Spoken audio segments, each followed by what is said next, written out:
another season with the Tucson Symphony Orchestra, and I think it has the chance to be what might turn out to be one of my very favorite seasons. We're starting it with an extraordinary program and an extraordinary artist. Fabio Bidini is, apart from being a good close friend of mine, one of our favorite artists here in Tucson.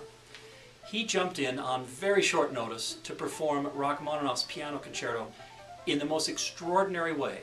Those of you who are pianists know how difficult Rachmaninoff is and what a challenge it can be to suddenly find yourself playing one of the works on really, I think, 48 hours notice. We subsequently brought him back on our schedule, and it was his turn to fall ill. He was replaced in that case by Terence Wilson. But Fabio is making his return visit finally, and it's going to be a great thrill for us. Those of you who play piano and know Rachmaninoff's music are aware of the enormous challenges. Of course, Rachmaninoff himself had absolutely enormous hands, and those were immortalized, in fact, in bronze at one point. But if you play his music and you practice it for a long period of time, you find yourself fatigued from the stretching.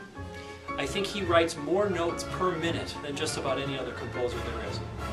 Fabio has the skills, has the chops, and especially he has that extraordinary and delicate musicality to take the entire range of expression of Rachmaninoff, from the most dramatic and virtuosic to the most tender, and in a piece like this make it all come together very, very beautifully. We'll be opening the season with a work of one of my very favorite composers, Christopher Theofanidis.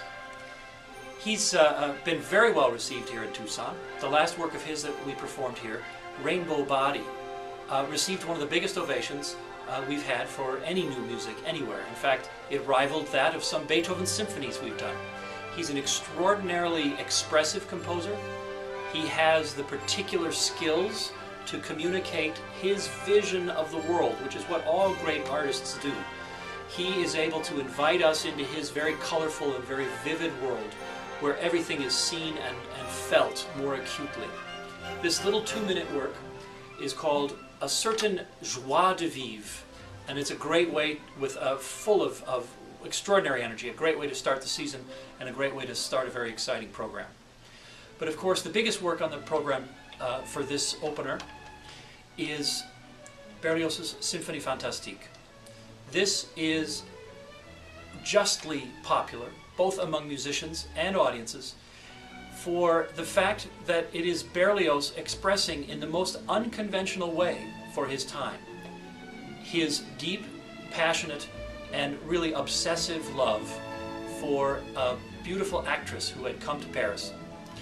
Berlioz saw her in a production of Shakespeare, especially Romeo and Juliet, where he absolutely fell in love with her on the spot, and began working on a composition which eventually was an expression of that love for her. He, of course, incorporates all kinds of drama. His love is unrequited. He flirts with suicide. He eventually winds up trying to kill his beloved, succeeds in doing so, and suffers the fate that anyone would suffer in Paris. He has his head lopped off in the 4th movement.